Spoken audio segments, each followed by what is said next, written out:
Hi there, I'm Lindsay and I'm a plain language editor at Transcend. If you're not familiar with the term, plain language is exactly what it sounds like.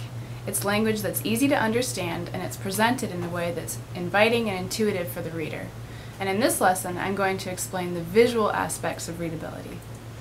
Many people think that plain language means replacing difficult words with easier ones.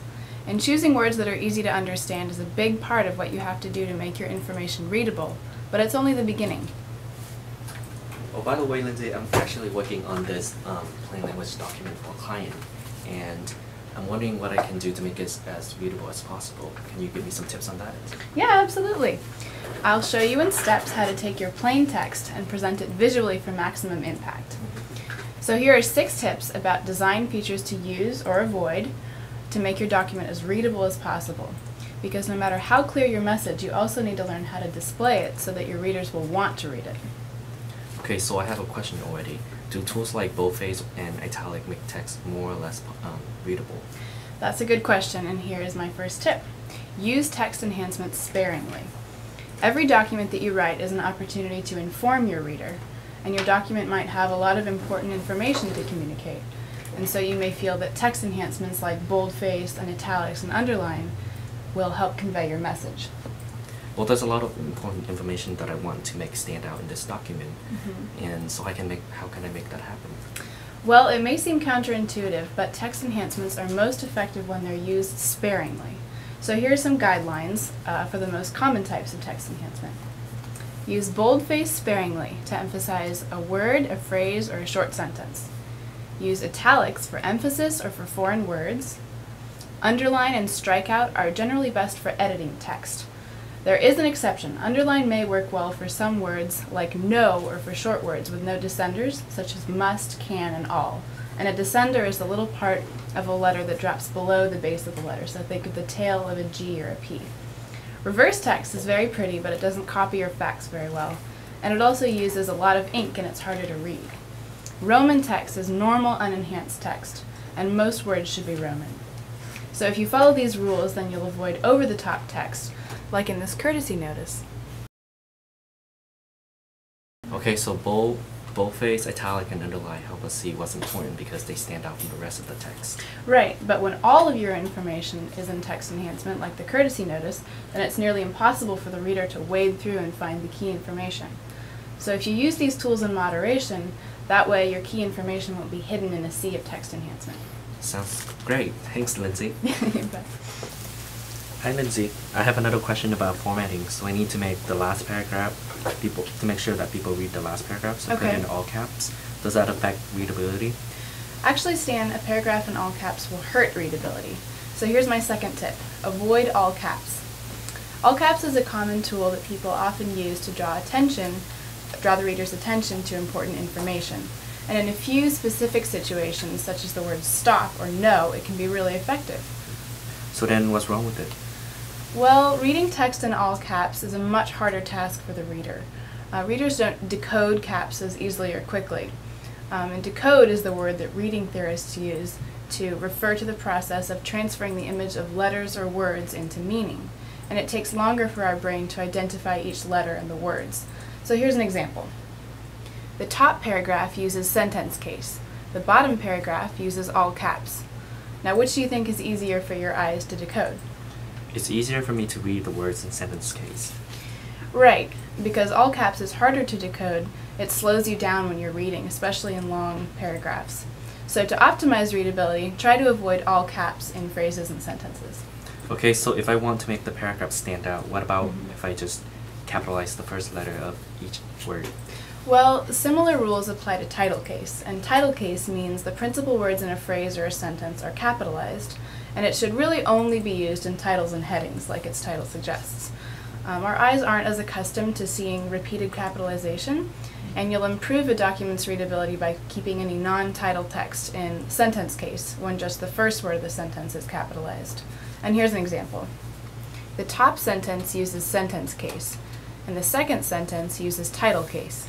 We can read characters that are in lowercase more easily because the letters are easier to distinguish.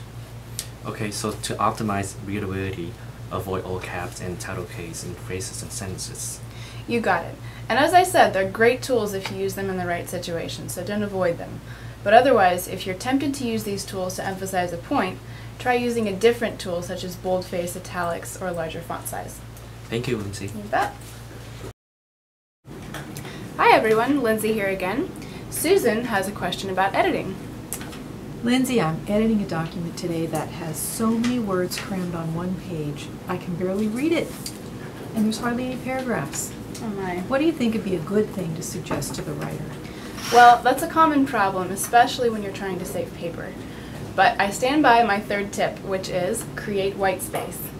White space provides contrast with the dark color of the font. Most pages in books are about 50% white space, and when a page becomes too text-heavy, our reading speed and our comprehension drop.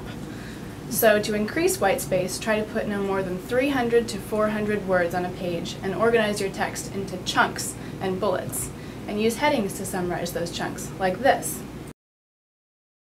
So, what's the advantage of that? Well, chunking your text improves readability in two ways. First, it gives your readers easy-to-see stepping stones, and second, the subheadings serve as road signs for the text that follows. And the reader will look at the subhead, then decide whether to read that text or move on to the next section. And research suggests that headings in question form that address the reader are easiest for consumers to follow. And most people read only the headings, so it's good to make them count. Okay, so white space is important. How do I go about making it? Well, to make your subheadings easier to spot, you should create white space by adjusting your text's leading and paragraph spacing. Leading is the space between lines of text. Make your leading single space or more generous, but keep in mind that very wide leading is harder to read because it forces the eye to make big jumps across the page. Paragraph spacing refers to the amount of space between paragraphs. Adequate paragraph spacing shows the reader where one paragraph ends and another begins. Otherwise, it becomes one long, intimidating text block. These examples show good paragraph spacing on the right and not so good paragraph spacing on the left. Thanks.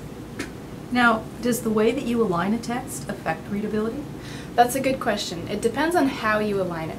Left-aligned text means your text is aligned on the left, but it has a ragged right edge, like this. Justification means your text is aligned on the left side and the right side, like this. And there are some types of white space that you don't want to create in a document.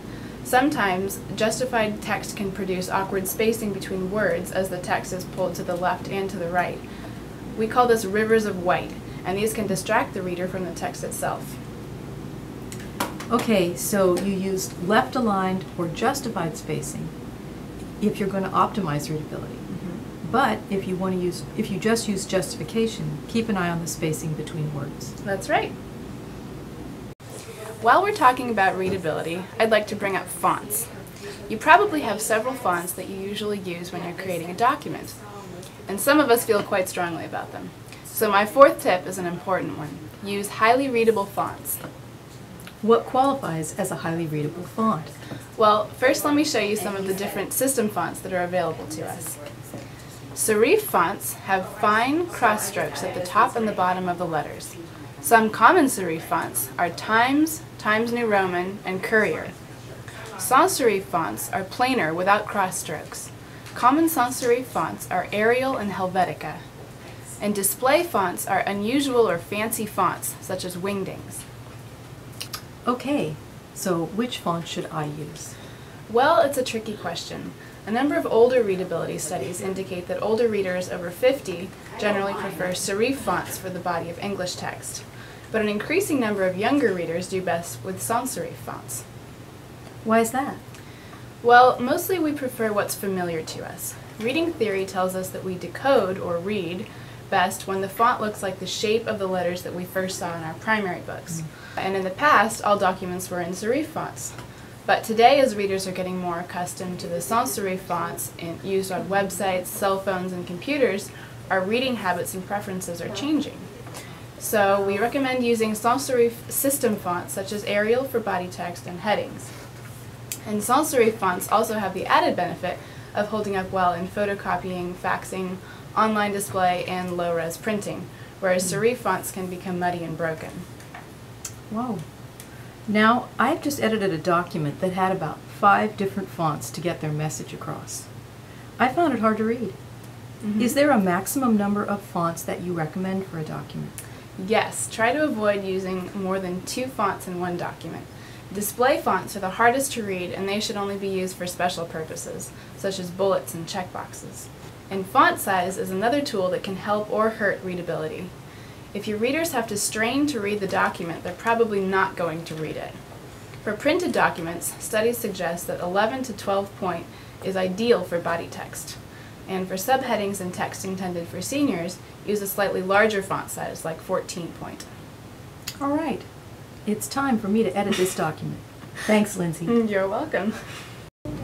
If you want to make your document readable, it is important to use color effectively, which is my 5th tip. Color adds pizzazz to a document and makes it more inviting. I overheard colors. Can I join you? Of course. All right, I have a question. Okay. So what are the best colors to use for readable documents? That is a good question. So very dark text on a very light background, like black on white, creates a strong contrast that is best for readability. So use strong, bright colors as graphical elements, like medium to dark blue. What about red? Well, red and green are eye-catching, but remember that 8 to 12% of our male population is colorblind, and many colorblind people can't distinguish between red and green. 8 to 12%? That's right. Wow, that's good to know. Yeah. But isn't printing colors more expensive? That is also right. Printing in color can be very expensive, and that's why so many documents are in black and white. And if you're doing print documents in black and white, you can use different shades of gray to add a 3rd element, so you still have some options. And black and white documents also have lower printing costs. Now, if your documents are for web, the color palette is all yours, but 2 or 3 colors are usually plenty. Wow. Can you tell me more about colorblind readers? Sure. Now, here's a part of a county website that used red to show important information. But this is how red-green colorblind people see that same website. Thanks, Lindsay. By the way, I also like the graphics Oh, yeah? you're using. I want to add some graphics to my readable documents. I'm making a brochure actually, but I don't want it to seem unprofessional. So do you have any suggestions of the best way to incorporate graphics? That's a great question, and here is my last tip. Use meaningful graphics.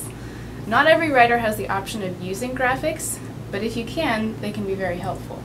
A graphic can attract the reader's attention to your document. It can clarify or emphasize the most important message in the text, and it can convey a message to readers of lower literacy levels or readers who don't speak English well. Good tips, thank you. Graphics also guide the readers to key parts of the document. My brochure is about legal aid. Should I stick with the graphics that are related to the subject, or any suggestions? Yes, I think you should. So for professional documents, only use graphics that serve a purpose. Don't use them just for decoration. So choose graphics that look crisp after photocopying and that are easily understood by consumers. I'm not sure what you mean. Can you show me some examples? Sure. So here's a graphic on a document that explains how to change your name. It catches the reader's eye, and it's simple and informative.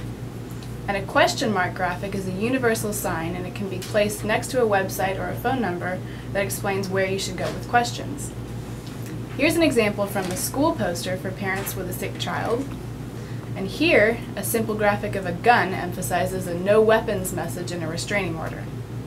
Great tips. I have a good idea for my graphic, so Good. I better write it down.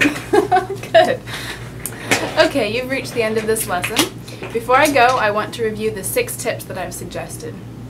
Use text enhancement sparingly. Use all caps and title case only where needed. Create white space. Use highly readable fonts. Use color effectively. And use meaningful graphics.